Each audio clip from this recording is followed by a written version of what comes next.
ഉപാധി കൂടിയാണ്.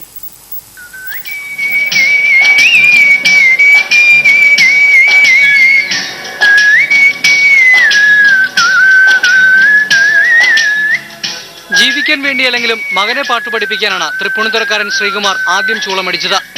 വീട്ടിൽ ചൂളമടി പ്രശ്നങ്ങൾ ഉണ്ടാക്കിയെങ്കിലും പിന്നീട് ഈ കലാകാരന് കുടുംബക്കാർ അകമഴിഞ്ഞ് പ്രോത്സാഹനം നൽകി. HMDയിൽ താൽക്കാലിക ജീവനക്കാരനായിരിക്കെ 94ലാണ് ശ്രീകുമാറിന് സർക്കാർ ഉദ്യോഗം കിട്ടിയത്.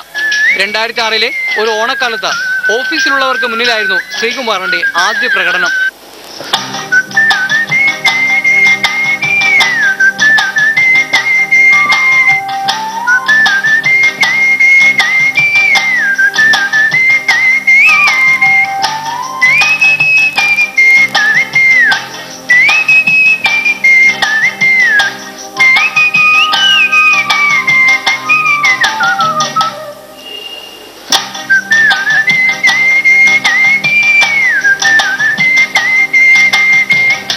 മകനെ പഠിപ്പിച്ച് വലിയൊരു പാട്ടുകാരനാക്കണമെന്നാണ് തൃപ്പൂണിത്തുറയിലെ സബ് ട്രഷറി ജീവനക്കാരനായ MK ശ്രീകുമാറിന്റെ വലിയ ആഗ്രഹം.